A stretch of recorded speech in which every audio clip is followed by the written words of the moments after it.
The sun was hot that day. The park was noisy, full of people rushing to board their buses. Adaeze's mother held her hand tightly and looked into her eyes. "My daughter," she said calmly, "please remember everything I told you. Do not follow bad friends. Focus on your books." Adaeze nodded. "Yes, Mommy, I will not disappoint you." Her father stood quietly beside them. He wiped his face with a small towel. "We sold our only piece of land so you can go to school," he said. "We don't have much, but we believe in you. Don't let us down." Tears rolled down her mother's face. She reached into her bag and brought out a small Bible. "Take this with you. Read it. Pray with it. And no matter what happens, remember where you came from." The bus conductor shouted, "Last call. Enter now if you are going to Abuja." Adaeze entered the bus heading to Fimba Girls College, Abuja. Her mother ran to the window as the bus started to move. "You are our only child," she said through her tears. "Please, make us proud." Adaeze waved at them. She smiled on the outside, but inside, her heart felt heavy. She had no idea her life was about to change forever. 3 weeks later, Adaeze had quickly become one of the brightest girls in her class. She was always in the library, studying with her close friend, Ijoma. "Ijoma, let's go early today," Adaeze said. "I want to revise before the place gets crowded." As they walked past the school hostel, they saw 2 girls walking toward them. Their appearance drew everyone's attention. Their nails were long and polished. Their hair was styled with expensive attachments. Their perfume was strong and sweet. Their names were Honey and Sugargirl, daughters of 2 powerful senators. They stopped and looked at Adaeze and Ijoma. "You girls still go to the library?" Honey asked with a smirk. "Enjoy life a little," Sugargirl added. "School is not everything." Adaeze forced a smile. Ijoma looked away and continued walking. "You girls are boring," Honey said. "All study, no fun. You won't last long like that." They walked away, swinging their bags and laughing. Adaeze glanced back at them. Ijoma noticed. "Don't let them distract you. Adaeze, they don't even attend classes." "But did you see their hair?" Adaeze said slowly. "That alone must cost more than my whole pocket money." "Does hair bring success?" Ijoma replied. "Please, focus. Remember what your mother said." Adaeze nodded, but her eyes stayed on the 2 girls as they disappeared around the corner. Inside the library, she sat down quietly, but her mind was unsettled. Why does everyone admire them? Why do even the teachers speak nicely to them? What exactly do they do when they leave the hostel at night? She didn't know that the answers to those questions would soon change everything. It was a hot afternoon. Students were coming out of their classes. Adaeze carried her books and walked slowly toward the school hostel at Fimba Girls College, Abuja. Then she heard a voice behind her. "Adaeze, wait!" She turned. Honey and Sugar were standing under the mango tree near the hostel gate. Both of them were smiling. "You've been nice to us," Honey said. You always help us with assignments. We want to take you out. Adaeze blinked. Out? Where are we going? Sugargirl touched her shoulder gently. Just a small party. There'll be food, music, and fine people. You need to enjoy a little. You study too much. Adaeze looked at them with doubt in her eyes. But my mother warned me about parties. She said I should face my books. Honey laughed lightly. But your mother is not here now. You are not a baby. Just this one time. You'll be back before morning. Nobody will know. Adaeze looked down at her feet. She wanted to say no. But then Honey opened her bag.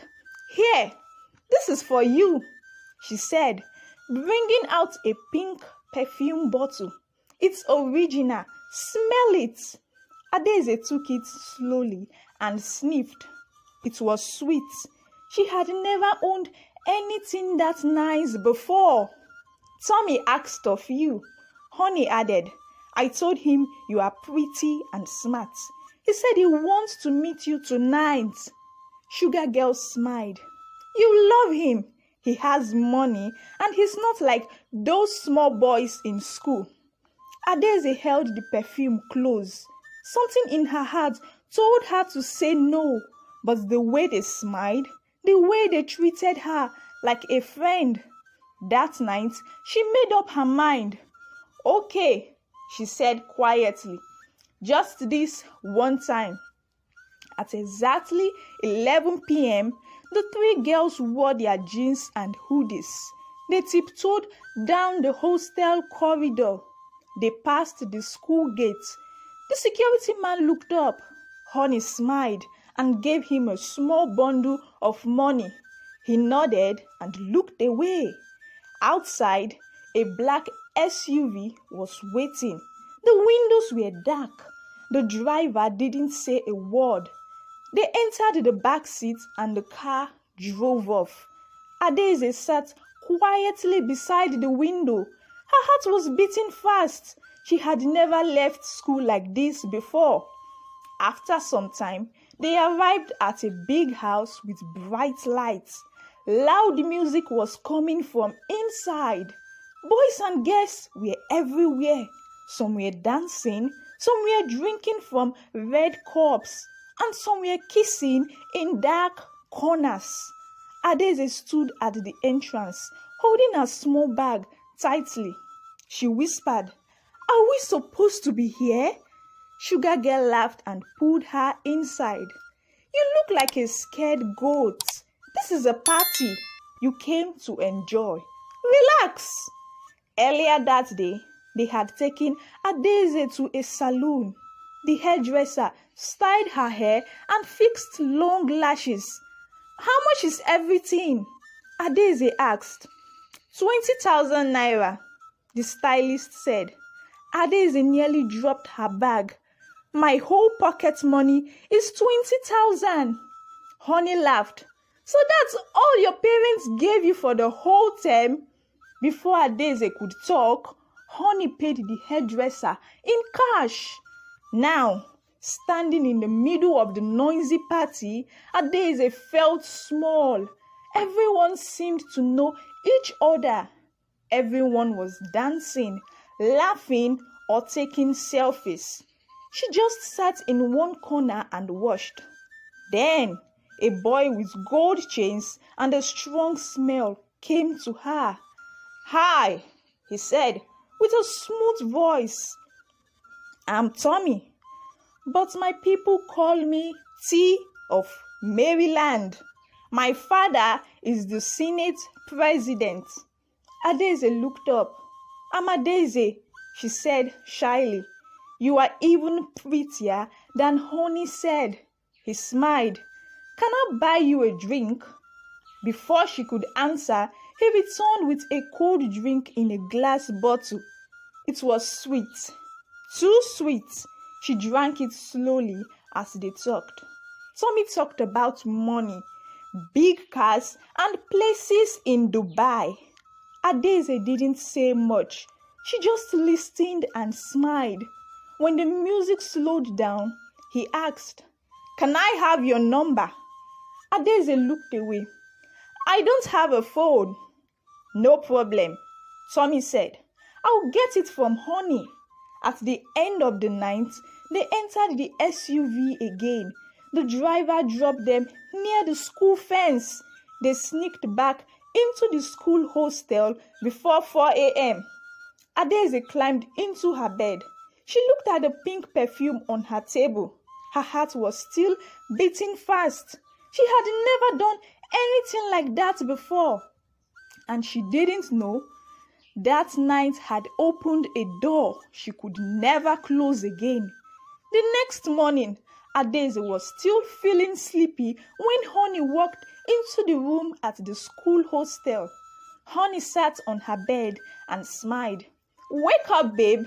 Tommy sent something for you." She brought out a small box from her bag. Adaeze sat up slowly. "What is it?" Honey opened the box. It was a brand new iPhone 14. Adaeze's mouth opened. "Is this for me?" "Yes," Sugargirl said from the other bed. "He said you are special. He wants you to have it." Adaeze touched the phone with her fingers. It was smooth and shiny. She had never even held an iPhone before.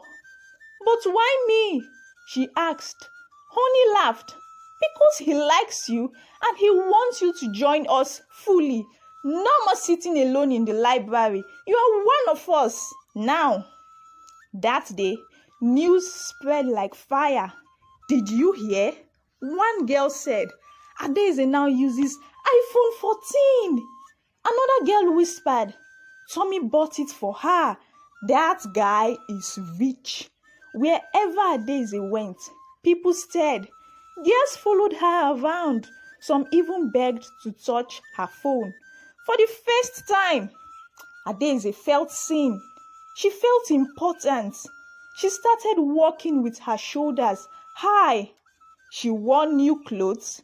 She sprayed expensive perfume that made people turn when she passed. She stopped going to the library. Even her Bible stayed under her bed, covered in dust. Every weekend, Tommy's black SUV came to the school gate. The security man would smile and collect some money. Then Adaeze would sneak out. One evening, Ijoma sat beside her in the hostel room. "Adaeze," she said, "you don't read anymore. You don't come to study group. Your test results are going down. What's going on?" Adaeze smiled and looked away. "It's nothing, just stress. I'll catch up." But deep down, she knew she was changing and she didn't even care. Weeks passed. Things moved fast. Adaeze now had new shoes, new bags, and makeup kits. Tommy gave her money every time she saw him. Sometimes he even sprayed it on her like a king. She laughed more with Honey and Sugargirl. She ignored her old friends. Her schoolwork became something she didn't care about anymore. One afternoon, her English teacher stopped her after class. "Adaeze, come here." "Yes, ma," she said, trying to smile. "You used to be my best student, but now look at your scores. Look at your face. You are always tired. What is happening?" Adaeze looked down. "I'm just tired, ma. I will bounce back." The teacher nodded slowly, but her face showed worry. That night, Adaeze sat on her bed and stared at the ceiling. Something was wrong. She brought out a calendar from her bag and counted. Her eyes grew wide. "Honey," she whispered, shaking her roommates awake. "Honey, I haven't seen my period." Honey sat up quickly. "How many weeks?" "Almost 2 months." Sugargirl woke up too. She sat on the bed. It's okay. It happens. You'll be fine. We have something for it. They opened their small drawer and brought some pills. Drink this with milk, Sugargirl said. By tomorrow, it will clear. Adaeze held the pills in her hand. Her hands were shaking. Are you sure? She asked.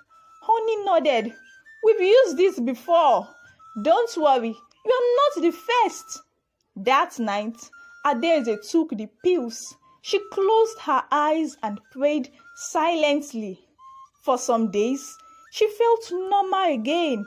She laughed with her friends. She danced at parties. She posted pictures with her new phone. But deep inside her belly, something had already started growing, and nothing could stop it now. By the 5th month, Adaeze's body started changing more. Every morning, she felt weak. Her head felt heavy. She started spitting all the time. She didn't like food smells anymore. She slept during classes. She stayed longer in the toilet. Her uniform was tighter now, especially around her stomach. One hot afternoon in class, her teacher stopped writing on the board. Adaeze, she said sharply. Adaeze jumped from her sleep. Why are you always sleeping in my class? Are you sick? Adaeze wiped her mouth. No, ma, I just have running stomach. The teacher walked to her seat. Stand up. Come to the front. Adaeze stood slowly. She tried to hide her stomach with her hands. As she walked to the front, the class became silent. All eyes were on her belly. Some girls whispered. Some covered their mouths. The teacher looked closely. Her face changed. Are you pregnant? The teacher asked in a loud voice. Adaeze shook her head fast. No, ma, I'm not. Follow me now. We are going to the clinic. Adaeze's legs started shaking. She looked at the door. She looked at the class. Nobody said a word. She followed the teacher out of the room with her heart beating fast. At the school clinic, the nurse told her to lie down. She touched Adaeze's belly and frowned. Let me run a test, she said. After some minutes, the nurse came back with a paper in her hand. She looked at the teacher. She is 5 months pregnant. The room went silent. The teacher covered her mouth. 5 months? Adaeze sat on the bed quietly. Her eyes were wet. Adaeze, how did this happen? Who is the boy? The teacher asked. Adaeze thought about Honey and Sugargirl. She remembered what they told her one night. Never call our names. If you do, we won't help you. You'll be on your own. So she kept quiet. The teacher stood up. If you don't talk, we will call your parents. Still, Adaeze said nothing. She was afraid. She was confused. She felt alone. Later that evening, they called her parents. When her mother entered the clinic and saw her, she dropped her handbag on the floor. Her father didn't say a word. He just stood, staring at her stomach. The principal walked in. Your daughter is 5 months pregnant. She is hiding the name of the person. Adaeze looked at her parents. She saw her mother crying. She saw her father shaking. That was when everything inside her broke. She cried loudly and started talking. She told them everything, from the first perfume to the SUV, to the iPhone, to the parties, to the pills, to Tommy. Everything. The room was quiet when she finished. Even her father had to sit down. Nobody could believe what they just heard. Adaeze sat in the car, her head low. Her mother was crying. Her father didn't say a word. The principal sat with them. She looked serious. They arrived at the address Adaeze once got from Tommy. It was a big white mansion in Abuja with tall gates and security cameras. They knocked. After some seconds, a tall man opened the gate. He was wearing a native outfit. "Good afternoon, sir," the principal said. "We are here to see your son, Tommy. He got our student pregnant." The man raised his eyebrows. "Tommy, my son?" "Yes, sir," Adaeze's father added. "He said he's your son. He calls himself the Senate president's son." The man laughed, but it was not a happy laugh. "I don't have a son named Tommy," he said. "Show me his face." Adaeze brought out her phone and showed him a photo of Tommy. The man looked at the picture and shook his head. "This boy is not my child. He used to work for me. He was one of my domestic staff." The principal's mouth opened slightly. "You mean he was your worker?" "Yes, I sacked him when I came back from vacation. My CCTV showed he was bringing girls into my house when I was away.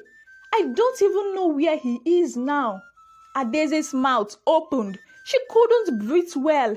"So, he lied to me?" she whispered. Her mother covered her mouth and cried louder. Adaeze wanted to fall on the ground. She had been used. Everything was fake. Even the name, Tommy, was a lie. The next morning, the principal called Adaeze to her office. Her voice was cold. "You cannot stay in this school. You brought shame to Fimba Girls College, Abuja. You are expelled." "Please, ma," her mother said, kneeling. "She's still a child. Please, forgive her." "Ma, we'll do anything," her father said. "Please, don't send her away." But the principal shook her head. "Our rules are clear. She must leave today." Honey and Sugargirl were not left out. They were suspended for 1 term. Their parents came to pick them up too. Adaeze packed her things from the hostel. Some girls watched her as she dragged her bag out of the secondary school hostel of Fimba Girls College, Abuja. Nobody said a word. 4 months later, Adaeze gave birth to a baby girl. Her parents named the baby Chimamanda, which means "my God will not fail." On the day of the naming ceremony, friends and family came with food and gifts. People were smiling. Adaeze was slowly healing. Then someone knocked on the gate. Her uncle went to open it. A woman stood there. She wore a black scarf and held a small bag. "Good morning," she said.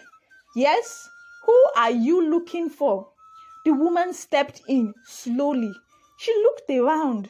"I came to take my granddaughter," she said. The compound went quiet. Everyone stared at her. The woman pointed at the baby. "That child is not yours. She belongs to me." This is an educative and informative story for all young girls in the boarding school. Remember to uphold your good parental training, irrespective of peer pressure in school. If you enjoyed my story, kindly subscribe and comment. Continue the story in the comment section.